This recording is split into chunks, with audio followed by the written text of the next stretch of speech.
Bienvenue dans le projet Momentum propulsé par Desjardins, le podcast alliant vlog et entrevues d'impact pour inspirer les familles avec des jeunes enfants à leur donner l'élan de créer une vie active à leur image. Ici, nous donnons la parole à des athlètes et ex-athlètes ainsi qu'à des personnalités publiques actives qui partagent tous un point en commun, être des mères et des pères actifs porteurs d'un message inspirant dans leur entourage et pour les générations futures. À travers le projet Momentum, je te partage leur histoire personnelle, leur parcours sportif et professionnel pour explorer ensemble leur rapport unique au mouvement et à leur corps et comment, malgré les défis du quotidien qu'on rencontre quand on est parent, comment ils font pour réussir à bouger et à se dépasser et à rester connectés à eux-mêmes. Je vais te partager mes réflexions et des pistes de solutions pour te permettre de faire un pas de plus vers un mode de vie actif qui est accessible sans t'épuiser, basé sur mon expérience de kinésiologue qui m'a permis d'accompagner des centaines de mères et de pères actifs vers une vie active qui leur ressemble et qu'ils ont toujours voulu. Tu veux te motiver, laisser tomber les défaites et te mettre dans l'action? Tu es à la bonne place. Bonjour Sandrine, bienvenue au podcast. Merci. Bonjour Véronique. Donc, Sandrine Mathias, ultra-fondeuse ou ultramarathonienne, qu'on pourrait dire, ou quel terme on utilise le plus pour... Je dirais de façon traditionnelle, on dit beaucoup ultramarathonienne. Moi, je dirais que je suis une coureuse en sentier adepte d'ultra longue distance. Oui, je pense que c'est ce qui me définit le mieux parce que ultramarathon, les gens imaginent souvent effectivement le marathon sur route et la distance donc qui dépasse un petit peu celle de l'ultramarathon. Par contre, je ne cours jamais sur route, donc je me définis plus comme une coureuse en sentier. Ça pourrait être ultra traileuse également, mais bon, je coureuse en sentier, coureuse d'ultra en sentier. Je pense que c'est la façon dont je me définis. Puis, pour expliquer aux gens la distance, on parle de 160 km dans ces eaux-là. Là. C'est bien ça? En fait, c'est vraiment les distances que moi, je préfère. C'est pas une question de performance, c'est plus une question, je dirais, d'hygiène de vie, dans le sens où les distances comme celle-là m'obligent à un entraînement continu pas mal tout au long de l'année. Tu sais, c'est pas quelque chose où je me prépare les 2 mois qui précèdent l'événement. C'est vraiment quelque chose, c'est un mode de vie, en fait. Donc, un mode de vie qui est basé sur la course en sentier de longue distance. C'est un petit peu c'est vraiment mon hygiène de vie en fait au quotidien. Voilà, donc effectivement, c'est ce qui m'anime beaucoup. Je fais plusieurs autres courses. Généralement, j'essaye de faire un 160, donc un 100 000 dans l'année, en sachant que ça me demande plusieurs courses intermédiaires. Donc, je vais faire des 65, je vais faire des 80. Mais je dirais très souvent, je les fais en préparation. Donc, je n'ai pas du tout d'objectif particulier sur ces courses-là. C'est juste de faire du kilométrage, en fait, de mettre des kilomètres dans les pattes, comme on dit de façon habituelle. Oui. Voilà, donc j'ai un objectif dans l'année qui est en général un 100 000, puis j'ai plusieurs courses intermédiaires.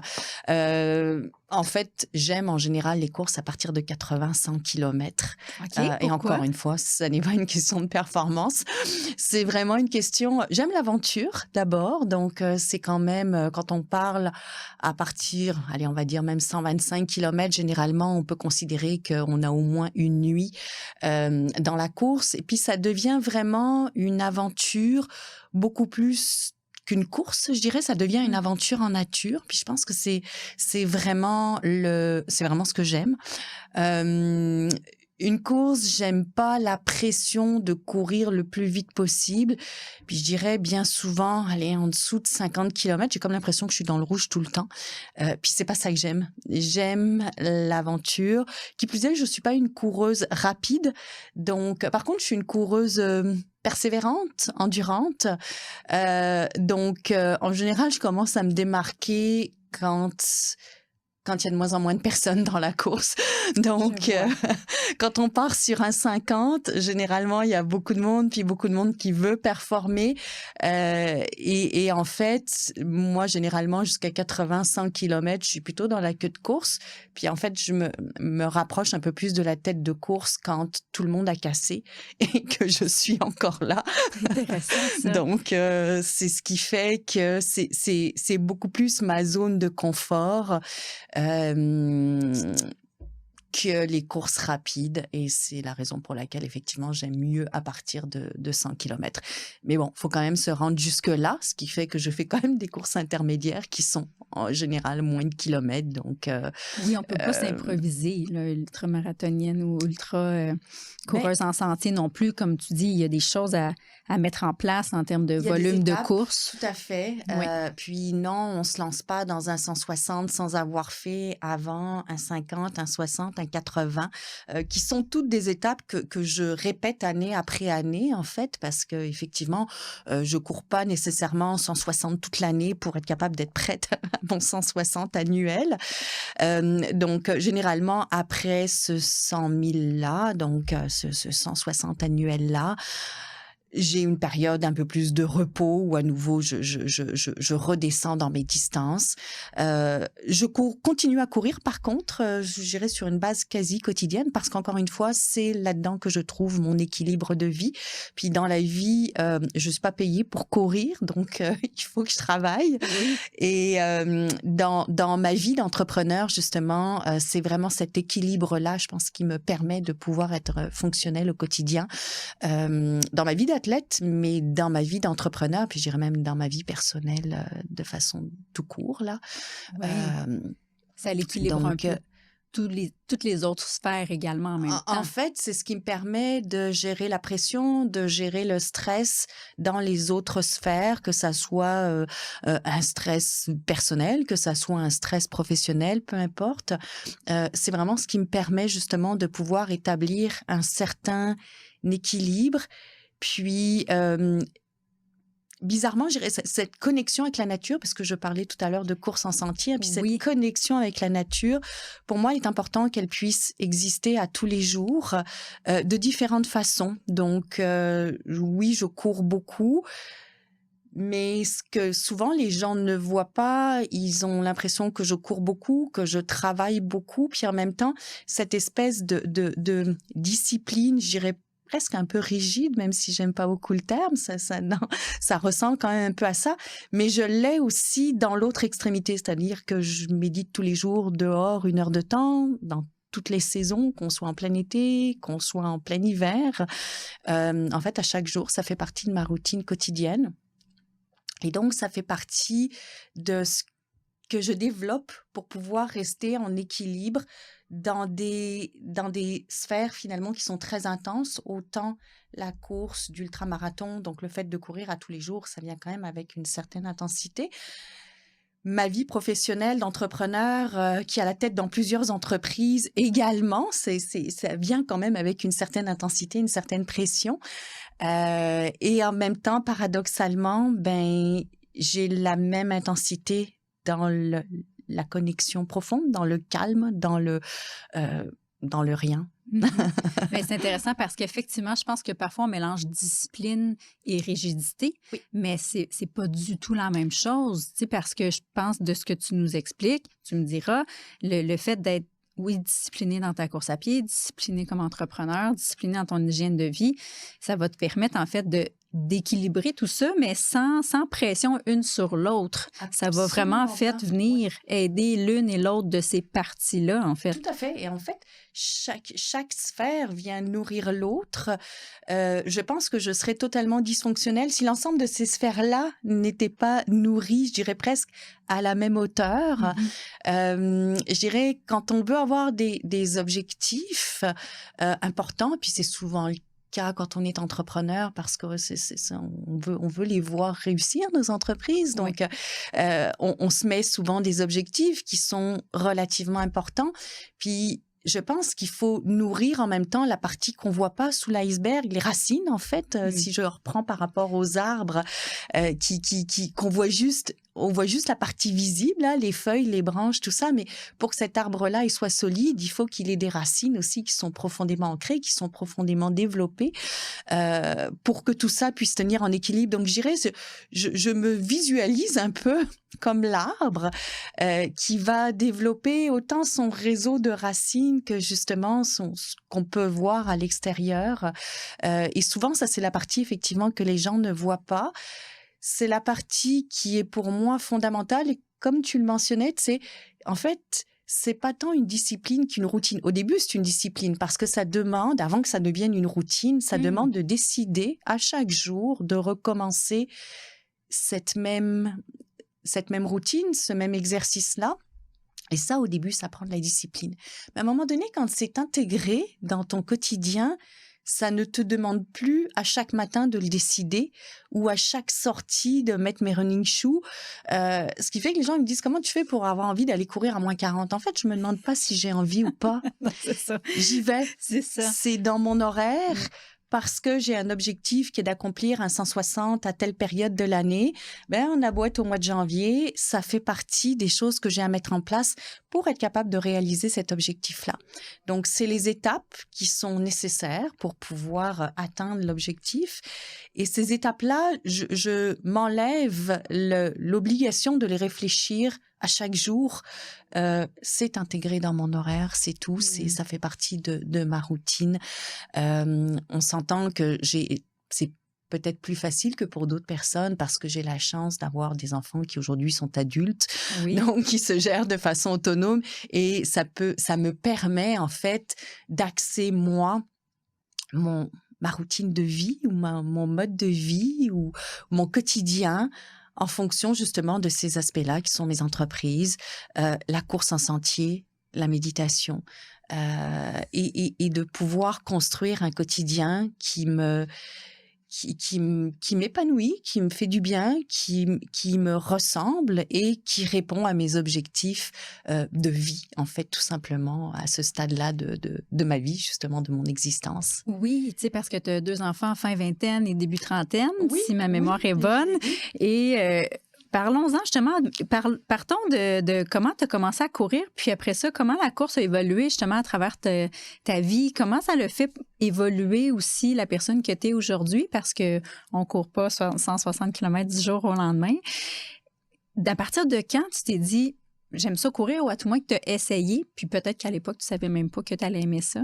Non, effectivement, puis je l'ai intégré. Alors, je l'ai pas intégré tout de suite sous la forme d'ultra, bien entendu, évidemment. Puis, en fait, pour plusieurs raisons. D'abord, parce que je n'étais pas prête physiquement pour ça. Ça, c'est une des premières raisons. Mais l'autre raison, c'est aussi que, oui, il fallait que je gère une famille. Puis que toutes les heures que je passe aujourd'hui dans le bois, je ne pourrais pas les passer si il fallait que je gère des lunchs, des rencontres d'école, des sorties d'école, des garderies. Tu sais, on s'entend, ça ne pourrait pas fitter de cette façon-là dans mon horaire. Donc, au début, ayant une famille qui était en plus de l'autre côté de l'Atlantique, c'est sûr que le sport, en fait, les moments qui étaient pour moi, en plus j'ai élevé seule mes enfants, donc n'ayant pas de famille qui pouvait prendre le relais, le temps pour moi, il fallait que je puisse gérer mes enfants en même temps. Donc, quand ils étaient petits, ce temps-là, bien évidemment, était consacré sur les accompagner, eux, à leur sport à eux. J'ai commencé petit à petit en accompagnant notamment mon fils qui prenait des cours de karaté à l'époque. Je l'accompagnais au karaté, je le déposais au karaté. Moi, ça me laissait 1 heure de temps, le temps du cours, pour pouvoir tourner dans le quartier et faire mon heure de course pendant que mon fils était au karaté. Progressivement, mes enfants ont grandi, ce qui m'a quand même donné plus de liberté. Eux, récupérant plus d'autonomie, ça me laissait, moi, pouvoir partir plus longtemps. Puis, c'est vrai que petit à petit, mes temps dehors ont augmenté. En fait, je sentais de plus en plus que ce temps-là à l'extérieur me faisait du bien et me permettait de pouvoir me ressourcer puis justement être plus disponible quand je rentrais à la maison. C'est sûr qu'il fallait quand même que mes enfants aient atteint un certain stade d'autonomie pour pouvoir se rendre là. Ça n'a pas été le cas au début, mais ça s'est fait progressivement. Puis progressivement, j'ai intégré ça, ce qui fait qu'on s'est retrouvés avec mon fils adolescent qui pouvait se gérer un peu plus longtemps tout seul. Ouais. Puis quand je lui disais, ben maman part courir, il me demandait, tu rentres quand demain matin? Tu sais, c'était Ah, c'est bon, ça, on aime ça. donc. Mais on sentait qu'il était bien quand même pour faire une farce comme ça. Lui était très ouais, bien avec ouais, ça. Je pense ouais. qu'au contraire, Oui. ça le rendait, en tout cas, ça le mettait face à ses responsabilités, à son autonomie. Donc, je pense que les enfants, il y a un stade aussi où ils aiment bien sentir qu'on lâche un peu de lest, un peu de mou. Oui. On s'entend que, bon, je connaissais aussi mes enfants, je connaissais mon fils, puis sa capacité à pouvoir se gérer. Ça s'est pas fait. Je partais pas, je pas commencé à partir la nuit, sans nécessairement qu'il soit en mesure de pouvoir dealer de façon confortable avec ça. Donc, on parle vraiment de la fin de l'adolescence. Mais oui, donc ça s'est fait progressivement. Puis, à un moment donné, je partais 2-3 heures. Je partais la fin de semaine quand lui, il était avec ses copains, puis que je partais un petit peu dans l'après-midi pendant que lui, il était avec ses amis. Puis c'est ça. Puis quand il a commencé à pouvoir passer les soirées seul, tout ça, moi, mon temps de course, c'est juste allongé, en fait, avec au fur et à mesure que l'autonomie de mes enfants s'est développée, je pense que mon temps de course s'est allongé. Tout ça pour qu'ils rentrent effectivement au début de la vie adulte. À un moment où moi aussi, j'étais en âge physiquement, j'ai eu mes enfants très jeunes. J'ai fait le choix d'avoir des enfants. 19 ans ma première, 25 ans le deuxième.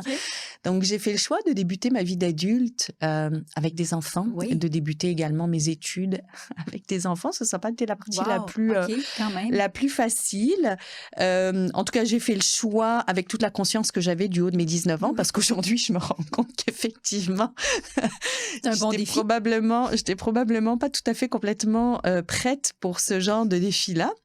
Mais à l'époque, je pensais quand même que j'étais tout à fait capable. Mais il faut le penser, sinon on n'affronte pas ça. Sinon. Tout à fait. Donc, en tout cas, c'est comme ça que je l'ai vécu. Mais ça a fait que j'avais 40 ans, puis j'avais des enfants qui étaient déjà adultes, là. Donc, tu sais, c'est le moment aussi, 40 ans, où tu te connais un peu mieux. C'est le moment où tu as envie d'expérimenter aussi des nouvelles choses. Puis moi, c'était plus le moment où j'étais prise justement avec l'éducation des enfants et tout et tout. Donc ça a correspondu à une période de ma vie où j'ai vraiment pu avoir la forme nécessaire pour aller expérimenter ce genre de choses-là. Je pense qu'on peut le faire à n'importe quel âge. En autant que ça nous rend heureux. Je pense que c'est ça vraiment le critère principal. On peut le tester à n'importe quel âge, mais tu sais, je sais pas si aujourd'hui, à 53 ans, si je me lancerais là-dedans en ne sachant pas que j'étais capable d'accomplir ça. Puis, je savais que j'étais capable d'accomplir ça parce que j'ai commencé à me diriger vers là, un âge justement où j'étais encore en pleine capacité physique. Je dis pas que mes capacités physiques ont pris le bord avec les années, parce que, en fait, d'ailleurs, j'irais presque l'inverse. Plus les années passent, plus je suis préparée. C'est bon, ça. Puis, en fait, je me connais de mieux en mieux. J'ai de plus en plus de bagages d'expérience aussi. Et puis, chaque fois, je me dis, cette année, c'est mon dernier 100 000, là, tu sais, parce que quand même, c'est cette exigence sur le corps. Et en fait, ça s'est encore fait cet été, j'ai terminé l'Ultra Trail du Fjord du Saguenay. Puis je me suis dit, non, c'est pas vrai que c'est mon dernier, là. Je recommence parce que celui-là, je l'ai terminé. Je l'ai terminé tellement bien au niveau de la forme physique. Je pense que c'est l'ultra-marathon que j'ai terminé le mieux, et pourtant c'est celui où j'étais le plus âgée. Donc finalement, je remets ça encore cette année en me mettant encore un défi, peut-être à un niveau un peu plus... en tout cas, je teste de monter encore une coche dans mes objectifs. Puis quel cours justement que tu as fait pour orienter un peu les gens qui nous écoutent, les endroits ou peut-être les plus beaux endroits que tu as eu la chance d'aller courir justement? Je dirais mon gros coup de cœur, là, sincèrement, l'Ultra Trail du Fjord du Saguenay, ça c'est sûr que c'est vraiment malade, c'est très très beau. Il a fait chaud cette année, on a vraiment eu super chaud, on a eu une espèce de canicule terrible et qui a fait qu'il y a eu beaucoup d'abandon. Mais c'était une course absolument magnifique avec des points de vue sur le fjord qui étaient vraiment hallucinants. C'était une très, très belle course.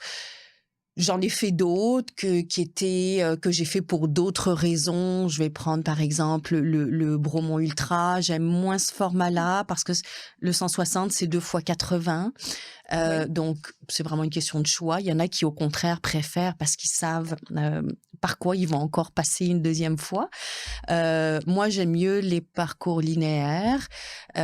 Qui plus est, je connaissais mieux la région de Bromont que la région du Saguenay que je ne connaissais pas, du fjord du Saguenay que je ne connaissais pas. Donc ça a été vraiment une très belle découverte. J'ai adoré le Beluga Trail aussi, qui était beaucoup plus petite distance, à 45 km. Normalement, j'aime pas vraiment ces distances-là, d'ailleurs, mais là, honnêtement, c'était tellement de beaux points de vue que je me suis régalée sur cette course-là. Puis, je n'ai pas arrêté de trouver ça beau, vraiment. Donc, j'ai eu du plaisir pendant toute la course. Et pourtant, c'est pas des distances habituellement sur lesquelles j'ai du plaisir. Bon, faut dire que j'avais pas de gros objectifs non plus parce que j'avais arrêté de courir pendant quelques temps parce qu'il fallait que je gère mon entreprise qui avait besoin de moi 24 heures sur 24, 7 jours sur 7 à l'époque, comme beaucoup d'entreprises quand on débute. Ouais. Mais là, en plus, c'était une agence de placement de personnel dans le réseau de la santé, donc ça ne peut jamais fermer, y compris le soir, la nuit, le week-end. J'avais des employés qui étaient sur le terrain, donc qui avaient potentiellement des besoins, ou le réseau qui avait aussi potentiellement des besoins sur ces créneaux-là. Donc, il fallait que je puisse être disponible. Donc, le modèle d'entreprise faisait que ça me demandait une disponibilité permanente, puis qu'au début, j'ai continué à courir. Puis, plusieurs fois, là, j'arrivais même pas, on était en hiver, ça me mettait une demi-heure de m'habiller, j'arrivais même pas au coin de la rue, que là, il fallait que je gère une catastrophe. Donc, je rentre à la maison pour pouvoir disposer de mon ordinateur et régler le problème en question. Ce qui fait que au bout d'un certain nombre de fois comme ça, j'ai carrément arrêté de sortir. Puis ça a été en fait mon plus mauvais choix entrepreneurial. Ça a été d'arrêter de courir, puis d'arrêter de sortir. Parce qu'en fait, il y a l'activité physique, le sport, je pense que c'est primordial, mais il y a aussi la connexion avec la nature qui, en tout cas pour moi, aujourd'hui, a une place fondamentale dans mon hygiène de vie. Et ça, je pense qu'effectivement, c'est accessible à tout le monde, c'est accessible de plein de façons. On n'est pas obligé d'être des athlètes, on n'est pas obligé d'être des ultramarathoniens, on n'est pas obligé de faire des choses que les gens disent « Oh my God !» La connexion avec la nature, je pense qu'elle est importante. Elle est importante, point, pour l'être humain. Puis c'est ça. Puis en fait, c'est de ça que je me suis totalement déconnectée parce que j'étais à la maison devant mon ordinateur et je ne faisais que gérer les problèmes qui survenaient donc par le biais de mon ordinateur. Mais ça m'a complètement déconnectée de la nature et finalement de ce qui me permet de me régénérer. Puis ça a été des années difficiles. Je pense, ça fait partie du choix qu'on fait à un moment donné quand on choisit d'être entrepreneur, mais ça a été un choix coûteux sur le plan humain. Ouais. Oui, c'est ça, parce que tu es infirmière. Oui. Donc, est-ce que tu pratiques encore? Je ne pratique plus comme infirmière. Ouais. En fait, j'ai travaillé très longtemps. J'ai travaillé 25 ans dans le réseau de la santé, majoritairement en réanimation néonatale, donc avec les grands prématurés. Oui. C'était vraiment mon dada. Par contre, c'est des environnements qui sont extrêmement... on est toujours sous pression, là. C'est comme difficile, effectivement, de travailler... Je sais pas que c'est difficile de travailler toute une carrière là-dedans, mais en tout cas, ça prend une sacrée hygiène de vie, justement, pour être capable de compenser avec ça. J'ai fait longtemps, donc en réanimation néonatale avec les grands prématurés. C'est un petit peu guidé d'ailleurs, certaines, si on en reparlera, là, le livre, mais pour moi, ça c'est important que ça puisse s'adresser à en fait un milieu que je connais bien, qui est le milieu de la prématurité, parce que c'est essentiellement quand même le public cible en réanimation néonatale. Là. Oui. On peut le présenter, si tu veux, ton livre en même temps que tu l'expliques, si justement... Oui, effectivement. Ça fait un lien. En fait, ce qui fait le lien, c'est que toutes ces années passées au contact de ces mamans qui accouchent prématurément et qui vivent un drame dans ces moments-là, ou la naissance qui devrait être quand même quelque chose, fonder une famille, c'est censé être quelque chose d'heureux. Or, ces mamans-là commencent une vie de famille de façon dramatique quand on parle d'accouchement prématuré. Ça vient toujours avec un poids psychologique quand même lourd à porter. Puis c'est sûr que ma clientèle, c'était pas tant les mamans que les bébés. Par contre, j'ai fait mon mémoire infirmier en France. On fait un mémoire quand on est à l'école d'infirmière. Et j'avais fait mon mémoire infirmier justement sur l'intégration des parents en service de réanimation néonatale. Parce que oui, mon patient, c'est le bébé, mais en même temps, ce bébé-là, il fait partie d'un tout qui est une famille, il a des parents. Puis, j'ai des gestes techniques à faire, à gérer vis-à-vis de ce bébé-là. Mais très souvent, je pense que dans des milieux très techniques, on oublie vraiment d'intégrer les parents. Et pour l'avoir vécu, je passe 2 secondes là-dessus, mais moi, j'ai vécu avec mon aîné du haut de mes 19 ans qui a eu une méningite cérébrospinale à l'âge de 3 semaines, donc qui a été hospitalisée en réanimation néonatale. Elle n'était pas prématurée, mais elle a été hospitalisée en réanimation néonatale. Puis on a passé une semaine à peu près vraiment entre la vie et la mort, là où moi je croyais que mon enfant allait décéder. En fait, c'était ça qu'on me disait dans les risques qui se passaient à ce moment-là. Puis, comme je débutais, moi, à l'école d'infirmière à ce moment-là, c'est sûr que je me suis retrouvée en profonde détresse parce que je ne me sentais pas intégrée dans tout ce qui se passait autour de mon bébé, de ma fille, que je ne comprenais pas. Et en fait, il fallait qu'ils agissent en permanence sur mon bébé. Puis moi, j'étais complètement... on s'en occupait pas trop, quoi. Bon, on s'entend, on parle de ça il y a 33 ans. Aujourd'hui, je pense que... je confirme qu'on a quand même fait beaucoup d'efforts dans l'intégration des parents et justement où on a compris qu'on peut pas juste soigner un bébé quand on prend pas soin de l'environnement autour. Puis l'environnement, c'est encore une fois sa famille, notamment ses parents, mais également les frères et sœurs. Mais en réanimation, c'est vrai que c'est un peu plus difficile de les intégrer, mais minimalement les parents. Donc c'est ça. Donc j'ai fait mon mémoire sur l'intégration des parents en service de réanimation néonatale, et ce qui fait que même si le bébé était ma clientèle, mon patient, intégrer les parents autour de ça dans des services qui sont quand même très traumatisants. Ce que vivent ces parents-là, c'est extrêmement traumatisant. Puis c'est un traumatisme, pour l'avoir vécu, qu'on porte très très très longtemps. Puis je dirais probablement que je n'ai pas connu ça avec mon fils, justement, et je ne veux pas dire que le lien avec ma fille est plus problématique de ce fait-là, mais ça reste quand même que c'est ça, c'est quelque chose. Moi, j'ai passé les premiers mois de ma fille avec un enfant hospitalisé, donc coupé de ce contact-là. Et à l'époque, on ne touchait pas un bébé en réanimation qui est dans une couveuse. On n'y touchait pas là parce qu'on pouvait lui apporter tout plein de microbes. Donc, même les parents, on était maintenus très loin de ça. Puis j'avais droit à quelques heures de visite par jour. Là, tu sais, on était à une autre époque. Donc, ma volonté de prendre soin de cette famille-là autour, c'était finalement quand je suis retournée à l'université pour faire comme infirmière, pour faire un programme de 2e cycle d'intervention au contexte de plein air. Parce qu'encore une fois, cette connexion avec la nature, chez moi, elle est quand même très, très, très présente et en fait, complètement nécessaire.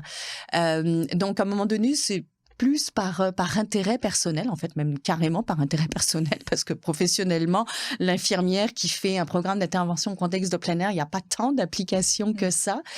Mais ce programme-là m'a amené à faire beaucoup de recherches justement sur l'impact de la nature, sur la physiologie, la psychologie et la physiologie de l'être humain. J'ai écrit un article scientifique qui a été publié donc dans le Journal of Environmental Education en 2020 là-dessus justement sur les bienfaits, principalement d'ailleurs des bienfaits quand la nature, je vais le restreindre encore un tout petit peu, les bienfaits des bains de forêt sur la physiologie de l'être humain. Puis je me suis dit, mais si en fait, les bains de forêt qui sont vraiment pour résumer ça, une marche très très lente en forêt, OK. qui ressemblerait beaucoup à quelque chose de la pleine conscience, sauf que la pleine conscience, on met un peu de côté l'effet de l'environnement pour être vraiment juste dans la connexion de soi, oui. exact, mais ça reste que les bains de forêt, les études démontrent qu'il y a réellement un impact de l'environnement forestier sur la physiologie du corps humain, puisque ça vient réduire le cortisol, ça vient réduire la fréquence cardiaque, la fréquence respiratoire. Ça augmente la clarté attentionnelle, donc ça augmente l'espace mental. Puis je me suis dit que si on avait toutes ces études-là, puis c'est beaucoup d'études qui ont été faites, en tout cas au Japon, ils sont très calés sur ces études-là parce que ça fait plus de 30 ans que ce qu'on appelle, moi je vous parle de bain de forêt, mais au Japon c'est le Shinrin-yoku. Okay. Puis ça fait 30 ans que le Shinrin-yoku est vraiment la pierre angulaire de la médecine traditionnelle japonaise.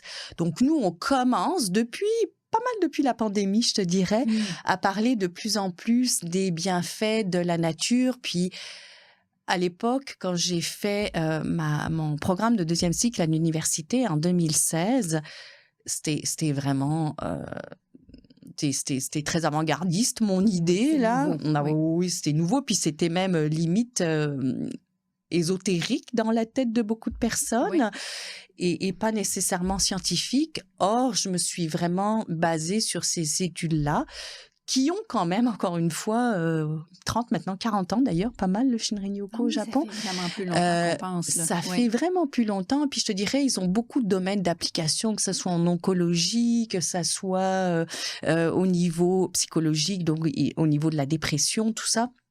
Ils ont quand même beaucoup de données qu'on peut utiliser aujourd'hui, en fait, que j'ai utilisées, en me disant, si les bains de forêt réduisent en fait, ont un impact positif sur la régulation du stress chez l'être humain, pourquoi on n'essaye pas de l'utiliser justement de façon très simple, sur la future maman pour pouvoir réduire l'impact du stress prénatal et donc réduire toutes les conséquences du stress prénatal, parce que bien souvent, quand on parle d'accouchement prématuré, il y a un historique, pas tout le temps, des fois on ne sait pas trop pourquoi, mais pour quand même avoir passé de longues années dans ces départements-là, on est souvent capable quand même de corréler ça avec des événements stressants vécus pendant la grossesse. Puis il y a quand même beaucoup d'études aujourd'hui qui démontrent, qui prennent justement des cohortes qu'on parle des attentats de 2001, qu'on parle de la tempête de verglas en 1998, par exemple. C'est souvent des moments où les chercheurs partent des cohortes, justement, pour regarder, OK, ces femmes-là qui sont enceintes, qui étaient enceintes en 1998 ou qui étaient enceintes en 2001 aux États-Unis. Aujourd'hui, ces femmes-là ont accouché, ont des enfants qui sont rendus adultes même, puis on se rend compte de l'incidence de pathologies psychologique ou même psychiatrique. Si on parle de schizophrénie, on est capable aujourd'hui de démontrer qu'effectivement, il y a une incidence plus importante de schizophrénie, de TDAH, à plusieurs niveaux psychiatriques, bien entendu, chez les enfants qui sont issus de ces... en fait, les enfants qui sont nés dans ces périodes-là, où les mères étaient enceintes dans ces périodes-là. Donc, on peut quand même directement corréler ça et se dire que puisqu'il y a clairement un impact quand le stress est vécu à grande échelle par une femme enceinte, comment est-ce qu'on pourrait, et mon idée était vraiment d'émettre cette hypothèse-là, justement, est-ce qu'on pourrait réduire l'impact du stress maternel et fœtal en proposant des bains de forêt aux futures mamans. Bon, j'ai écrit un ouvrage là-dessus parce que j'ai fait beaucoup de recherches là-dessus. Donc, un ouvrage qui s'appelle « Bains de forêt et grossesse, l'impact sur le stress maternel et fœtal ». Donc, le livre qu'on a ici. Exactement, qui est issu de toutes les recherches que j'ai faites à ce moment-là. Il a été publié plus récemment, là, en 2024, 2025, 2025, on est en 2026. Donc, c'est intéressant parce mais qu'on peut, parfois, on ne s'imagine pas qu'il y a autant de liens non, entre ce qui s'est passé absolument. dans la grossesse avec le développement En fait, plus ce tard. que vit la maman pendant la grossesse et le développement plus tard. Donc, on pense souvent juste à l'accouchement, mais on ne voit pas tout ce qui peut découler justement de cette période-là. On commence quand même à en parler de plus en plus, mais justement, il y a peut-être des façons très simples et saines, et en tout cas sans danger, parce qu'au pire des cas, j'aurais aimé être capable de monter une étude et puis d'accompagner justement une étude en accompagnant une cohorte de futures mamans, en leur faisant vivre des bains de forêt sur, par exemple, une session de 8 semaines avec Oui. 1 à 2 fois par semaine. Ça aurait été pas mal un rêve, mais c'est un rêve qui a un coût. Puis j'ai déjà approché certains chercheurs par rapport à ça, qui me disent, Sandrine, ça coûterait des milliers ou des millions de dollars de faire une étude comme celle-là, parce que il faudra aller mesurer de façon très précise le cortisol, tout ça. Donc, tu sais, oui, il y a des façons quand même plus simples aujourd'hui que la prise de sang de pouvoir aller mesurer le cortisol par la salive. Tout ça, mais tu sais, tout ça, ça a des coûts. Puis, monter une étude pour qu'elle puisse être fiable, faut qu'elle soit d'envergure. Et puis, encore une fois, je n'ai pas les moyens financiers, puis je n'ai pas la notoriété nécessaire pour pouvoir aller mener ce genre d'études-là. Mais j'ai quand même mis sur papier, on va dire ça comme ça, ce que j'avais comme information, avec l'espoir peut-être qu'il puisse être justement mis à disposition de personnes qui ont le goût d'essayer ça. Il y a un espèce de petit guide à la fin justement qui permet aux personnes de pouvoir le pratiquer en complète autonomie sans avoir toutes les connaissances que j'ai été chercher sur les bains de forêt, puis de voir justement qu'est-ce que je peux faire moi, de façon autonome, pour pouvoir prendre soin de moi pendant la grossesse. Donc, le livre, tout naturellement, est sorti avec cet objectif-là. Oui. Voilà. Mais comme je disais, au pire des cas, en tout cas, je suis infirmière, donc je ne dis pas que les antidépresseurs, c'est pas bien. Ça serait pas du tout cohérent comme discours. Mais on s'entend que même ça vient, il y a quand même des études qui le démontrent, ça vient quand même avec des conséquences, autant sur la maman, sur la santé de la maman, que sur la santé du fœtus. Il y a des fois où c'est absolument nécessaire, pareil. Puis ça, je remets pas ça en question. Il s'agit pas d'ailleurs à aucun moment, ça, je vais être claire avec ça, mais tu sais, il s'agit pas à aucun moment de pouvoir mettre de côté une thérapie potentielle, parce qu'il y en a qui en ont besoin. Puis la thérapie, ça peut être de plusieurs manières. Puis des fois, au niveau médicamenteux, c'est absolument nécessaire aussi. Donc il s'agit pas de remettre ça en cause, mais il s'agit peut-être juste de pouvoir offrir quelque chose qui peut être un complément, qui peut être un alternatif aussi, peut-être dans certains cas, en tout cas pour moi, probablement que ça marcherait. Oui. Mais voilà, puis qui doit pouvoir aussi être un alternatif pour d'autres personnes. Oui, parce que c'est drôle parce qu'hier, j'étais passée à la pharmacie, puis il y avait un livre qui disait « Les médicaments ne règlent pas tout ». C'est ça, en fait, je pense, c'est de ne pas penser qu'il y a un élément qui va changer la vie de quelqu'un, mais c'est de dire, bon, parfait, je peux avoir besoin d'une médication quelconque, mais de dire, parfait, moi, j'appelle ça la méthode passive et c'est correct qu'on en a besoin dans certains cas. Et quel ajout actif pouvons-nous faire pour prendre plus peut-être en charge? Pour prendre soin de nous-mêmes. Puis il y a une question, je pense, de responsabilisation aussi. Oui. On peut se responsabiliser. On peut juste attendre que le médicament fasse de l'effet. Mais ça reste qu'un médicament, en fait, une substance chimique, quelle qu'elle soit, peut avoir un effet positif, mais ça vient quasiment toujours, si on regarde n'importe quel médicament, ça vient avec une liste d'effets secondaires potentiels.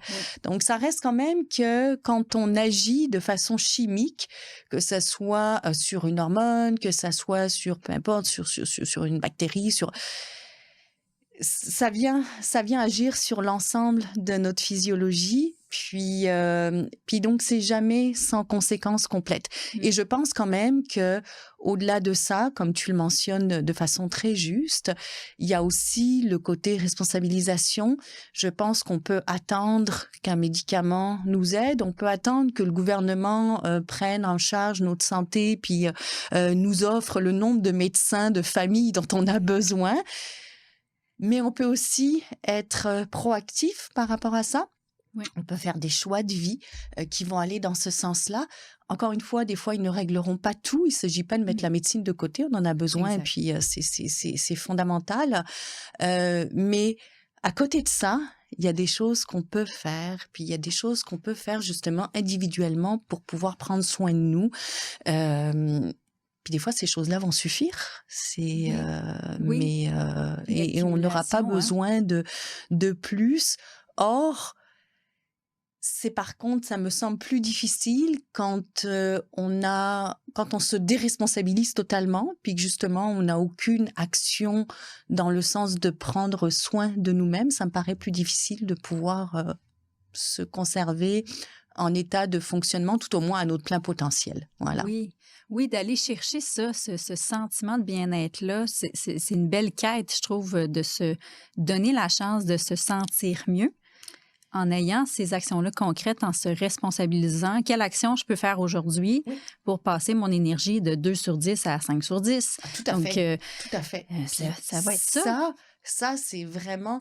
Tu sais, le nombre de personnes qui me disent « Hey, comment tu fais pour passer au travers de tes journées? » Parce que je travaille, je ne dirais pas combien d'heures je travaille par jour, mais je peux travailler beaucoup d'heures dans une journée. Et en même temps, je cours beaucoup d'heures aussi dans une journée. Mais les gens me disent, t'es pas épuisée le soir? Mais en fait, je suis épuisée quand j'arrête de prendre soin de moi, quand j'arrête d'être active, quand j'arrête de passer du temps dans la nature. Effectivement, tout est beaucoup plus drainant. Je suis pas une machine. J'ai besoin, en fait, l'être humain n'est pas une machine. J'ai besoin de me régénérer. Et en fait, c'est vraiment justement mon environnement naturel, la nature, qui me permet ces moments de reconnexion et ces moments de régénération. Je dirais au quotidien, tu sais, je vais te donner un exemple, mais notre cellulaire, on n'attend pas qu'il soit déchargé jusqu'à 0 pour commencer à le brancher, à le plugger sur la batterie, puis à dire, hey, on va recharger la batterie. Ben, c'est la même chose pour nous. Moi, je veux dire, à chaque jour, mon cellulaire, je branche à tous les soirs. Mais moi, je me branche connectée à la nature à tous les jours, exactement de la même manière. J'attends pas que ma batterie soit à 0, parce que là, ça va être plus compliqué. Ça se peut que j'ai besoin d'un médecin, ça se peut que j'ai besoin de médicaments, ça se peut que j'ai besoin d'un support beaucoup plus fort que juste de la petite barre de batterie qui me manque et que je vais chercher finalement à tous les jours. Je pense que souvent... je ne veux pas dire souvent, mais parfois, on voit la nature comme une récompense. C'est quelque chose de, OK, si je travaille bien toute l'année, là, je vais aller passer 2 semaines au chalet, là, tu sais, puis là, on va recharger les batteries pour l'année. Mais en fait, c'est pas... Tu sais, je pense que c'est une façon erronée, justement, de percevoir, parce que pendant ce temps, on se fout à plat toute l'année. On pense que ce 2 semaines-là, il va suffire à recharger nos batteries pour toute l'année qui vient.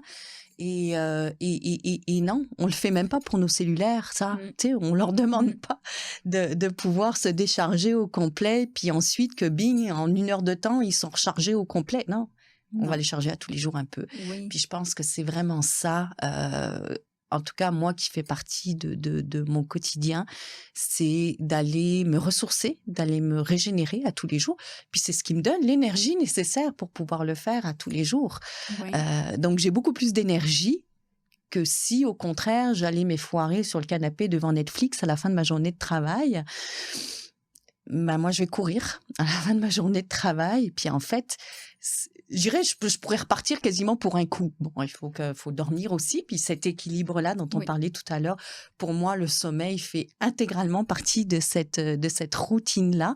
J'ai une routine de vie qui pourrait paraître plate, peut-être, vue de l'extérieur, parce que moi, 10 heures, je suis couchée et je dors.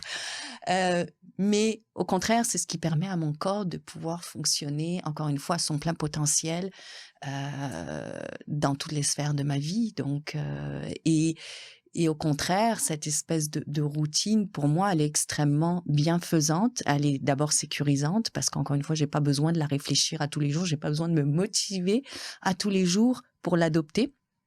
Elle est là. Je me pose pas la question. Et parce qu'elle est là, je trouve cette espèce de sécurité ou cette espèce d'apaisement ou cette espèce de confort et en même temps d'énergie. C'est-à-dire que je pense que tout est équilibré. En tout cas, j'essaye beaucoup que tout soit équilibré le plus possible dans ma vie. Ça veut pas dire, encore une fois, que je vis, je vis dans la société comme tout le monde, là. Oui, c'est ça. On ne s'empêche pas de faire d'autres projets, évidemment. Absolument, là. absolument. Puis c'est intéressant parce que ça fait en sorte même que, là, dans ton projet Ambitieux Nature, on a même trouvé là, l'utile à l'agréable à travers ton projet. J'aimerais ça que tu nous parles de ce projet-là aussi par rapport à qu'est-ce que tu fais avec ce projet-là, quels gens t'accompagnent à travers Ambitieux de Nature? Ambitieux de Nature, c'est vraiment un projet de cœur. J'ai des entreprises qui sont aussi des projets de cœur, mais qui sont aussi, faut manger, là, faut avoir une activité, faut vivre. Donc, l'entrepreneuriat, pour moi, me permet, est une source d'épanouissement certain. Par contre, c'est pas nécessairement toujours... J'allais dire, c'est pas toujours des projets de cœur. C'est pas vraiment ce que je veux dire parce qu'en fait, j'y mets quand même tout mon cœur. Pareil, ce sont mes entreprises. Mais je veux pas parler de celle-là, je vais parler d'Ambitieux de Nature, puisque d'ailleurs, tu m'as amené là-dessus. Puis, Ambitieux de Nature, c'est juste que pour moi, c'est comme une évidence. En fait, je le conçois même pas comme un travail. C'est vraiment quelque chose qui... J'ai un peu de temps libre là devant moi. Bing, je vais me mettre à faire des trucs pour Ambitieux de Nature. Il y a peut-être des gens qui vont s'installer devant la télé. Moi, je vais faire des trucs pour Ambitieux de Nature parce que ça me fait vraiment triper. Ça m'anime énormément, ça m'allume énormément. En fait, ce que je voulais avec Ambitieux de Nature, c'est ce mode de fonctionnement, ce mode de vie dont on parlait tout à l'heure. Moi, j'ai découvert fortuitement que ça me faisait du bien. Mais je pensais que ça me faisait du bien parce que moi, je m'appelle Sandrine, puis que il y en a, ça leur fait du bien d'être devant Netflix. Moi, ça me fait du bien d'être dans la forêt, d'être dans la nature. Donc, je pensais que c'était vraiment, en fait, plus j'intégrais la nature dans mon quotidien, plus j'allais bien. Mais je pensais que c'était juste parce que moi, j'aimais la nature. Quand j'ai fait ce fameux programme d'intervention au contexte de plein air, que j'ai découvert toutes les recherches, toutes les études qu'il y avait en arrière. La partie science, la partie scientifique, moi, me parlait beaucoup, parce que quand même, l'infirmière que je suis à la base, il y avait le fait qu'il y ait une rigueur scientifique derrière, c'était important pour moi. Puis justement, qu'on sorte complètement peut-être de ce qui est présenté des fois de façon un peu plus ésotérique, tu sais, ça me rejoignait moins. Mais là, trouver qu'il y avait vraiment de la science en arrière, ça me passionnait littéralement. C'est clairement intéressant, là, oui. Puis de dire, moi, je suis passée à travers toutes ces études-là parce qu'encore une fois, ça m'intéresse, c'est de l'intérêt personnel. Mais là, j'ai découvert que ça me faisait pas du bien parce que je m'appelle Sandrine, ça fait du bien parce que physiologiquement, il y a la nature a un impact physiologique sur l'être humain. Et qu'en fait, ça, c'est quelque chose que beaucoup de personnes ignorent. Et on parlait de responsabilisation, mais des fois aussi, c'est pas tant une question de volonté de se responsabiliser ou pas, c'est qu'on ne sait pas nécessairement quoi faire. Quoi faire, puis comment le faire. Et moi, je me dis, hey, je l'ai appris, tout ça, puis je suis passée au travers de toutes ces études-là, ne serait-ce que pour pouvoir écrire mon propre article scientifique à moi, justement sur l'impact des bains de forêt. Et j'avais le goût de mettre ça à disposition, j'avais le goût que les gens sachent ce qu'ils peuvent faire, puis à quel point ça peut être une source de bien-être, d'équilibre, mais également on parle de bien-être, d'équilibre, mais de performance, puis de performance, j'enlève le côté faut performer à tout prix, mais je parle plus de saine performance, de performance durable, tu sais. on vit, on n'est pas des machines. Je parlais tout à l'heure J'aime vraiment ça, c'est la première fois que j'entends ce mot-là. Performance cellulaire. Oui. Tu sais, on parlait de cellulaire, tout ça, puis justement de connexion et de machines. Nous, on vit comme aujourd'hui, en 2026, on vit comme si on était des machines qui devions fonctionner à leur plein potentiel 24 heures sur 24, 7 jours sur 7. En continu, parce que tu as des gens là-dessus qui vont travailler 12 heures, 14 heures. Moi, je suis infirmière. Quand on nous demandait de faire des 16 heures, oui, il y a une petite pause là-dedans, mais tu sais, c'est quand même 2 quarts de travail. Et en fait, aujourd'hui, quand j'ai les notions que j'ai aujourd'hui, ça me paraît totalement aberrant de demander à quelqu'un dans un contexte de soins d'urgence de faire 16 heures dans le même département. Puis j'espérais que ça va finir par changer. Mais c'est plus mon milieu de travail pour aujourd'hui. Mais moi, c'est celui que j'ai connu, mais il y a plein de gens qui vivent ça. Il y a des entrepreneurs qui vivent ça, qui vont travailler 14 heures, 16 heures en continu, en pensant que c'est ça qu'ils doivent faire pour être des meilleurs entrepreneurs. Il faut qu'ils travaillent plus. Et en fait, quand tu réalises, quand tu comprends comment ça marche, le corps humain, tu comprends que tu ne peux pas être opérationnel pendant ton 14 heures, pendant ton 16 heures. Donc, en fait, tu vas aller, les baisses d'énergie, tu vas aller essayer de les contrecarrer avec du café, du sucre, n'importe quoi. Tu sais, moi, je m'en souviens, infirmière, là, quand on avait pas beaucoup de pauses, je m'avalais un truc bien sucré, tu sais, pour être capable de tenir encore le 4 heures suivant. Mais en fait, c'est pas de ça dont il a besoin le cerveau et le corps. Ils ont besoin de pouvoir se régénérer et ils peuvent se régénérer au contact de la nature, notamment. Il faut toujours penser à une chose, c'est on vit aujourd'hui l'Homo sapiens, là, je vais juste faire un petit historique, mais il y a quand même 300 000 ans, là, tu sais. Et si on prend les 100 dernières années, donc à l'échelle de l'humanité, ça fait à peu près 0,1% de temps, les 100 dernières années. Donc, c'est à peu près rien. C'est rien, mais on demande aujourd'hui au cerveau humain d'avoir un développement hallucinamment rapide dans un tout petit laps de temps, parce que 0,1%, encore une fois, c'est totalement minime. Mais il y a encore 100 ans, ce qu'on vit aujourd'hui, on vivait totalement à l'inverse. C'est-à-dire qu'effectivement, il y a 80% de la population, on vivait en fait majoritairement dans les campagnes et on avait peut-être un 20% d'urbanisation à l'époque. Cette tendance-là, elle est complètement inversée. Aujourd'hui, on vit à 80% dans des sociétés urbaines. Très peu vivent encore au contact de la nature. Et en fait, ce 100 ans-là, notre cerveau, il n'a pas eu le temps d'évoluer à la vitesse qu'on lui demande aujourd'hui. Donc aujourd'hui, on vit constamment en situation de crise avec des notifications, avec des textos, avec des courriels qu'on répond nuit et jour, avec des... Tu sais, et en même temps, le cerveau humain, lui, n'est pas développé. C'est comme si on essayait de faire fonctionner un logiciel de 2026 dans un ordinateur de 1990. Il peut pas fonctionner dans l'ordinateur de 1990 à son plein potentiel. Ben, c'est ça qu'on demande aujourd'hui à l'être humain, c'est de fonctionner à son plein potentiel dans un cerveau qui n'est pas nourri de la bonne façon pour pouvoir donner son plein potentiel, justement. Puis, je pense que cette fracture-là, souvent, on n'en a pas conscience. Puis moi, c'était ce que je voulais un petit peu ramener avec Ambitieux de Nature, c'est on vit déconnecté de ce qui régénère l'être humain, c'est-à-dire la nature. Peut-être que dans 2000 ans, ce ne sera plus la nature qui va le nourrir et qui va le... J'en sais rien, mais je veux dire, rendu là, on aura le temps d'évoluer. Puis en tout cas, on sera plus là pour le voir. Mais ce qu'on est encore là pour voir aujourd'hui, c'est effectivement cette, je dirais cette. C'est une discordance. Oui, c'est une dissonance totale entre ce que notre cerveau a besoin pour pouvoir fonctionner et ce que le monde d'aujourd'hui, ce que la société d'aujourd'hui, ce que le contexte professionnel aujourd'hui de la très grosse majorité des gens demande. Donc, bien évidemment qu'on vit pas bien, tu sais, je veux dire, on le dit à chaque année, à chaque fois, le nombre de dépressions augmente, le nombre de suicides augmente, le nombre de...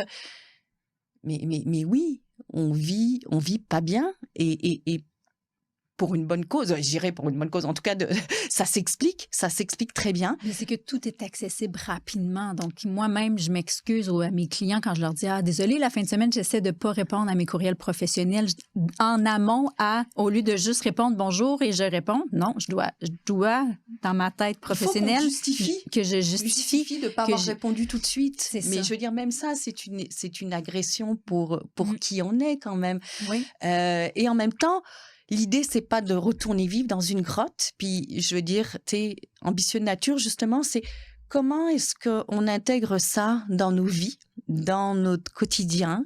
Qui est-ce qu'il est aujourd'hui? Truffé d'urgences, de notifications, de courriels. Puis, tu sais, on a tous Slack, Teams et compagnie. Moi, je gère des équipes, entre autres, dans mes entreprises. Donc, oui, j'ai tous ces outils-là. Puis là, tu sais, chaque notification, c'est OK, il y a peut-être un employé qui a besoin de quelque chose, puis il en a besoin tout de suite. Donc, tu sais, c'est comme... Donc, oui, il faut qu'on puisse répondre à cette urgence-là parce que, par contre, effectivement, je pense qu'on peut difficilement vivre aussi complètement déconnecté de cette réalité-là si on veut pouvoir avancer professionnellement parlant. Donc, l'idée, c'est pas d'ignorer ça, c'est pas dire faudrait tous qu'on retourne vivre dans des grottes, mais c'est de dire qu'est-ce qu'on peut faire aujourd'hui avec le mode de vie qu'on a pour pouvoir aller chercher cette reconnexion-là et développer cet équilibre-là, puis cette performance durable-là, encore une fois. Et je ne parle pas de performance avec un grand P, je parle de performance durable, donc de saine performance, de choses qui sont viables à long terme, où ton corps est capable de pouvoir le faire, ton corps et ton cerveau est capable de pouvoir le faire à travers les années, avec le temps. Puis, c'est toujours l'exemple de ma batterie de cellulaire que si tu attends qu'il soit déchargé à 0, puis qu'une fois par année, tu te dis, je vais au chalet, check, c'est fait. Oui. Tu peux pas fonctionner en équilibre comme ça. Donc, ambition de nature, c'est comment on fait pour intégrer ça dans notre quotidien. Puis, j'avais le goût que les gens sachent qu'il y a des façons très simples. Moi, je le vis beaucoup à travers l'ultramarathon parce qu'encore une fois, ça me prend un certain nombre d'heures à tous les jours dans les sentiers. Oui. Mais moi, j'ai la chance d'habiter au pied des sentiers. J'ai la chance de pouvoir travailler majoritairement depuis chez moi. Donc, et j'ai la chance, en étant entrepreneur, de pouvoir organiser mon horaire de travail. Donc, je l'organise et chaque jour, je cale mes sorties de course. Je regarde à quoi ressemble ma journée, puis je cale mes sorties de course en fonction pour que ça puisse fitter. Oui. C'est un non négociable, par contre, c'est-à-dire qu'il n'y a pas de fois, je me permets pas de pas faire les payes de mes employés parce que j'ai pas le temps, par exemple. Donc, je ne me permets pas de ne pas aller courir parce que j'ai pas le temps. C'est impératif pour que mon entreprise fonctionne bien, c'est que je paye mes employés. Ben, pour que mon corps fonctionne bien, il faut que je puisse lui donner ce dont il a besoin aussi. Et pour que moi, je sois capable de fonctionner comme entrepreneur, il faut encore une fois que mon corps fonctionne bien et que je sois en équilibre. Donc, c'est parti de ce constat-là, on vit en déséquilibre. Dès que moi-même, je me coupe de cette connexion-là, je le sens tout de suite. Puis, tu sais, j'ai eu un gros pépin avec mon entreprise en 2022 où j'ai frôlé la faillite. Et puis, moi, ça a vraiment été le moment, justement, où je me suis dit, non, c'est non négociable, je remets mes running shoes. C'était ça où je m'en allais chez le psy. Moi, j'ai choisi, sachant toutes les études que j'avais, à travers lesquelles j'étais passée quelques années auparavant, j'ai fait le choix de remettre mes running shoes en disant, OK, ben, c'est déjà, commence par rééquilibrer ce qui est en total déséquilibre, moi-même. Puis après, on verra. Puis honnêtement, ça a suffi parce qu'effectivement, ça m'a vraiment permis de me remettre en état de fonctionnement optimal. Pas juste comme athlète de course, mais comme entrepreneur dans mon entreprise. Puis ça a été quand même une grande leçon. Puis où je me dis, mais finalement, on fonctionnerait tous beaucoup mieux dans nos entreprises si on comprenait que la personne qui est à la base de l'entreprise, c'est quand même nous-mêmes. Hein. On est quand même je dirais le pilier, exactement. La matière première numéro 1 de notre entreprise, c'est quand même notre cerveau. Il faut qu'il puisse être en état de fonctionnement optimal. Donc, comment est-ce qu'on peut faire pour pouvoir intégrer ça dans notre quotidien? Donc, au début, quand j'ai parti Ambition de nature en janvier 2024, pour moi, ça faisait beaucoup de sens ce que vivaient les entrepreneurs qui, justement, travaillent beaucoup et sont déconnectés de cette connexion-là, comme je l'ai été, parce que justement, toutes leurs heures sont passées à travailler, puis les heures qui restent, c'est pour dormir. Oui. Et en fait, je me suis rendu compte que finalement, mon entreprise allait super mal. Donc, alors que j'avais la même entreprise, j'ai juste réintégré une routine de connexion avec la nature qui était pour moi à travers la course au quotidien. Et puis mon entreprise, moi j'allais beaucoup mieux, puis mon entreprise allait beaucoup mieux. Mais moi, je l'ai vécu à travers la course, encore une fois pour mes entraînements d'ultramarathon. Puis là, tu vas les accompagner justement pour qu'ils comprennent ce chemin-là. Exactement, parce qu'en fait, on n'a pas besoin de devenir tous ultramarathoniens pour que nos entreprises aillent bien. Et je dis nos entreprises pour les entrepreneurs, mais même pour fonctionner adéquatement dans un contexte professionnel. Puis là, je m'adresse aujourd'hui aux leaders, aux gestionnaires ou même aux professionnels. Donc, j'ai un parcours pour les leaders professionnels et les gestionnaires. Un parcours pour les entrepreneurs et également un parcours pour les employés parce que à partir du moment où tu es un être humain, tu as ce besoin de cette connexion-là, peu importe ce que tu fais dans le contexte professionnel. Donc, au début, j'étais vraiment partie sur, OK, les entrepreneurs, on a besoin de pouvoir prendre un pas de recul puis de pouvoir se reconnecter avec ça. Mais en fait, on a besoin, tout le monde, quelle que soit notre activité dans la journée, quelle que soit la façon dont on gagne notre vie, on a besoin de cette connexion-là. Et en même temps, c'est pas vrai qu'on a besoin d'être tous des ultramarathoniens pour développer ça. Donc, l'idée, c'était de ramener ça de façon extrêmement simple. Comment on peut aller chercher cette connexion-là à la nature sur une base régulière, je dirais presque quasi quotidienne. Mais de façon aussi très simple parce que moi, j'ai un mode de vie qui me permet de pouvoir l'intégrer totalement. Mais tout le monde, tu sais, tu peux avoir l'entrepreneur qui vit dans un condo à Montréal, puis lui aussi, il a peut-être envie de pouvoir se reconnecter à ça. Donc, j'ai parti en 2025, j'ai parti plusieurs projets pilotes dans les entreprises, justement, avec Ambition Nature, avec ces parcours-là.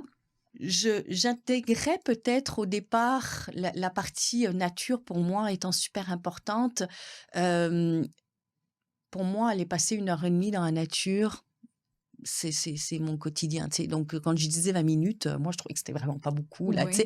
Puis 20 minutes, je disais 20 minutes, pas parce que Sandrine, elle trouve que c'est bien de mettre 20 minutes dans une connexion à la nature, mais si on reprend les histoires des bains de forêt puis les études qui ont été faites par les Japonais, effectivement, eux parlent vraiment de à partir de 20 minutes pour pouvoir ressentir complètement et en fait, vivre ou ressentir physiologiquement, qu'on soit capable de le mesurer, les effets physiologiques, justement de la diminution du cortisol, d'augmentation de la clarté mentale, la diminution de l'anxiété, du stress, toutes ces choses-là, on peut commencer à les mesurer à partir de 20 minutes. Ça ne veut pas dire qu'il se passe rien avant, mais dans leurs études, ils recommandent un minimum de 20 minutes. C'est sûr que plus tu prolonges ça, puis je dirais plus tu boostes ça finalement, plus tu amplifies les effets de la nature.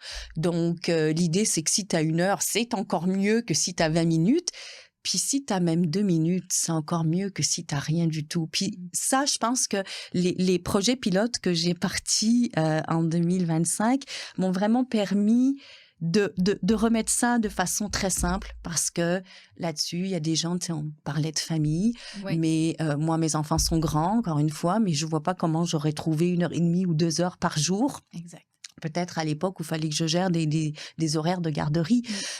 Par contre, ces micro-pauses, ces micro-connexions-là, en fait, qui sont comme des micro-régénérations, ben, on peut tous les intégrer dans un quotidien, même quand on gère une famille, même quand on travaille 8 heures, 10 heures, 12 heures dans une journée.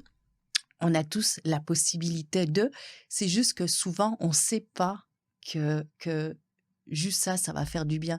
Tu sais, juste pousser, moi, ça m'arrive de plus en plus de faire ça dans ma journée. Tu sais, quand je suis en train de vouloir régler quelque chose, je tourne carrément mon ordinateur, puis je me tourne vers ma fenêtre, puis j'ai des beaux grands arbres en face, là. Ça. Je me tourne vers Ouais. ma fenêtre, Moi puis aussi. le 2-3 minutes C'est que je direct. prends, là, Oui. c'est comme, tu repars, au lieu d'avoir pris un café, ou Mm. d'avoir été chercher un muffin bien sucré, qui m'aurait peut-être faussement fait croire que j'étais repartie pour un tour. Oui. Euh, ben aujourd'hui, je le fais avec cette connexion-là, puis cette connexion-là, elle est des fois juste visuelle. Elle Oui. est, tu sais, elle n'a pas besoin d'être 20 minutes dans une forêt, encore moins besoin d'être 2 heures. C'est parfait Oui, si c'est tu as ça. ce 2 heures-là. C'est Oui. parfait que tu prennes un temps consciemment la fin de semaine peut-être pour pouvoir justement intégrer une randonnée avec les enfants et dire on prend tous un 2 heures, on va dans le bois. Tu sais, Parfois, c'est simple, tu sais, de juste sortir de l'auto en arrivant du travail. Moi, souvent, avant de fermer le garage, les enfants ont vraiment une tendance à ressortir dehors. Et là, ces temps-ci, ils prennent les pelles. Absolument. Automatiquement, il y a comme une action pour être dehors. Est-ce qu'on peut rester 2 minutes dehors, maman? Certainement, on va... Tu sais, puis ça nous assoit tout le monde dans le moment présent de versus on rentre, range les sacs. Tu sais, puis là, ça devient déjà un rythme déjà enlevant en rentrant. Puis là, depuis qu'on fait ça, ça a été fait naturellement, mais je les laisse faire parce que ça a tellement fait du bien le premier coup qu'on n'y avait pas pensé. Mais finalement, c'est rendu automatique. Ils sortent, puis ils vont s'amuser un petit peu 2-3 minutes avant de rentrer. Oui, ça fait une pause. Ça peut être aussi simple qu'aujourd'hui, on a tous des boîtes pour le courrier. Tu sais, ça peut être aussi simple que laisser la voiture dans le stationnement, puis au lieu de t'arrêter prendre le courrier avec la voiture, tu sais, moi je vois régulièrement des voisins là qui s'arrêtent en voiture juste devant la boîte aux lettres pour avoir juste à descendre de la voiture puis prendre le courrier.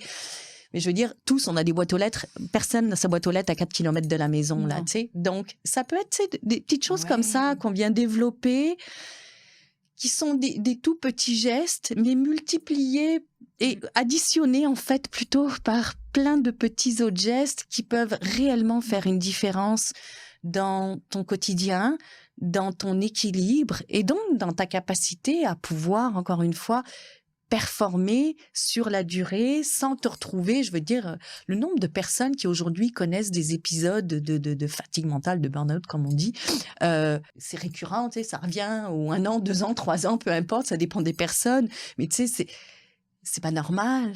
C'est pas normal. En tout cas, moi, ça me questionne quand je vois des choses comme ça chez des personnes que je connais. Ça me questionne parce qu'il y a probablement une inadéquation entre ton mode de vie et la façon dont tu peux trouver un équilibre. Et si tu n'as pas d'équilibre, effectivement, tu ne peux pas performer durablement. Puis, on a tous besoin de travailler aujourd'hui, entre 35, 37 et 40 ans, 42 ans pour certains. Notre durée dans la vie professionnelle, elle est longue, elle est de plus en plus longue d'ailleurs. Oui. Donc, c'est important d'être capable de pouvoir trouver des façons de passer au travers cette longue période-là, puis de la façon la plus équilibrée, la plus épanouie, la plus productive possible, et en même temps qu'elle puisse nous rendre heureux. Et puis, je pense que justement, d'aller chercher cette connexion-là, c'est comme plein de petits moments de bonheur, de douceur même, je dirais, pour le cerveau qu'on s'offre. Mais quand on n'est pas conscient de ça, puis quand on ne le sait pas, on a des fois pas tendance à aller chercher la solution de façon aussi simple que ça. Ouais. Puis, ces projets pilotes-là pour Ambitieux de Nature avec ces entreprises-là, parce qu'aujourd'hui, l'objectif, c'est vraiment d'amener Ambitieux de Nature. Tu sais, on parle beaucoup de prévention des risques psychosociaux, la loi 27 notamment, santé, sécurité au travail, tu sais, oblige aujourd'hui les entreprises à pouvoir développer des programmes de prévention des risques psychosociaux, puis c'est une super bonne chose. Beaucoup répondent « Ah ouais, moi j'ai un PAE, c'est réglé », tu sais. Mais l'idée, c'est comment est-ce qu'on peut agir en prévention. Ça, c'est cool qu'il y ait un PAE. C'est parfait qu'il y ait des entreprises. Un programme d'aide aux employés. Exactement, programme d'aide aux employés qui puissent avoir un support psychologique, tout ça dans les moments peut-être d'un peu plus de vulnérabilité, de détresse. Mais ça reste quand même qu'avant de vivre ces moments de détresse-là et ces moments de vulnérabilité-là, il y a peut-être des choses qu'on peut faire. Puis l'idée, c'est d'amener Ambitieux de Nature justement dans les entreprises pour dire il y a des petites choses très simples qu'on peut faire, quelles que soient nos fonctions dans l'entreprise, quel que soit notre niveau, puis je dirais quel que soit le type d'entreprise, parce qu'encore une fois, on peut parler d'un hôpital à Montréal, c'est peut-être pas la même réalité que la personne qui est agriculteur au Saguenay, tu sais, on s'entend là, mais le professionnel de la santé, dans l'infirmière, dans l'hôpital Sainte-Justine à Montréal, en plein Côte-des-Neiges, ben, elle a des façons de pouvoir, et je prends cet exemple-là juste parce que c'est là où j'ai travaillé, mais elle a des façons aussi de pouvoir justement développer en fait, de pouvoir trouver ces micro-moments-là qui vont lui permettre de pouvoir être mieux. Donc, oui, les entreprises ont une obligation aujourd'hui, puis c'est un peu pour ça qu'Ambitieux Nature voulait répondre, en fait, voulait pouvoir offrir une solution clé en main à ces entreprises-là, parce que bien souvent, selon le type d'entreprise, quand il faut mettre en place des programmes de prévention des risques psychosociaux, ils savent pas nécessairement quoi, comment, puis de quelle façon. On peut offrir une conférence de 2 heures sur la santé mentale, sur l'équilibre, sur la performance durable, mais on peut aussi aller le vivre. Et en fait, Ambitieux Nature, ce que je voulais, c'est que les gens le vivent. Je veux qu'ils comprennent qu'il y a de la science en arrière, parce que pour moi, ça, c'était l'aspect extrêmement important. C'était que justement, ça repose pas sur un vécu personnel, même si Ambitieux Nature, c'est comme un peu je dirais le résultat à la fois de mon expérience personnelle d'athlète, en tout cas de sportive, on va dire ça comme ça, mais également mes connaissances ou mon expertise un peu plus scientifique d'infirmière et mon vécu d'entrepreneur. Puis c'est un petit peu tout ça que je voulais rassembler et que je voulais pouvoir transmettre et passer ce message-là qu'effectivement, on peut réellement, grâce à la nature, et la nature devient à ce moment-là un terrain d'apprentissage, un terrain de jeu, un terrain de développement d'un certain bien-être, d'un certain équilibre, et justement de performance. Alors, le terme performance durable, je l'aime bien parce qu'en fait, c'est ça qui parle aux entreprises essentiellement. Ils veulent des employés performants, mais en même temps, quand tu les déconnectes de ce qui leur permet d'être performants à longueur de journée, comment veux-tu qu'ils puissent l'être? Donc, juste remets-leur dans les mains ces outils-là pour que eux puissent se responsabiliser, pour qu'eux puissent prendre les actions nécessaires, justement, pour pouvoir redevenir ou devenir, ou en tout cas développer cette performance durablement, parce que, justement, une conférence, des fois, puis je suis pas pour dire que c'est pas bien, c'est parfait, si on offre une conférence de 2 heures sur la santé mentale, c'est super cool. Mais souvent, ça reste très abstrait, et l'idée, c'est, Ambitieux Nature n'a rien inventé, là. C'est quand même hyper simple, là. C'est à la portée, justement, de tout le monde. Et en même temps, c'est à la portée de tout le monde, mais en fonction de la réalité de chacun. C'est-à-dire que la réalité de l'employé qui est caissière au spa de je ne sais où, c'est pas la même réalité que l'autre qui est entrepreneur. C'est pas la même réalité que quelqu'un qui gère une équipe de 500 personnes chez Air Transat, par exemple, tu sais. Donc, l'idée, c'était quand même, on a des réalités différentes. Donc, Ambitieux Nature a essayé j'ai essayé de penser des parcours, justement, qui répondent à ces différentes réalités-là, mais en même temps que chacun puisse se reconnecter avec ces espaces-là pour pouvoir vivre plus en équilibre et donc pour pouvoir, encore une fois, performer durablement. C'est vraiment génial. Puis, j'aimerais ça qu'on conclue justement sur ce beau sujet-là que tu nous as amené là, dans la dernière heure. C'est vraiment... c'est comme ressourçant t'entendre parler. Ça fait déjà 1 heure qu'on parle. Puis je suis comme, mon Dieu, on pourrait s'en parler encore 3 heures. Parce que juste en parler, ça fait du bien. Donc, effectivement, tu sais, je sens que tu invites les gens à essayer d'aller en nature, juste l'essayer. ça vaut la peine que ça soit dans le parc à côté de chez soi, faire un tour du quartier ou d'aller en nature entouré d'arbres. Puis c'est vraiment, je pense qu'effectivement, c'est essentiel. Je le vis aussi, fait que je comprends ce que tu veux dire d'aller se ressourcer, c'est important. Puis en conclusion, qu'est-ce que tu donnerais comme action concrète aux gens qui nous écoutent? Une chose qu'ils pourraient mettre là, aujourd'hui ou demain dans leur horaire qui pourrait les amener à se sensibiliser à ça, à se responsabiliser, si je reprends un mot qu'on a utilisé tantôt, de façon de titiller un peu aussi la curiosité chez ces gens-là qui n'ont peut-être pas l'habitude, comme nous on a, d'aller vers ces genres de stratégies-là. Quel petit kick tu pourrais leur donner en concluant? Tu sais, probablement beaucoup de ton auditoire qui sont aussi des personnes, des familles, justement. Puis ça, c'est quelque chose qui m'interpelle beaucoup aussi parce que nos enfants vivent de plus en plus connectés aussi à cette technologie-là, là, dont on parlait tout à l'heure. Je disais qu'on pourrait s'en parler encore longtemps. Oui, ils vivent de plus en plus connectés à ça. Puis l'idée, c'est justement, il faut encore plus dans les familles aujourd'hui, je pense, les sensibiliser à l'intérêt de cette reconnexion-là.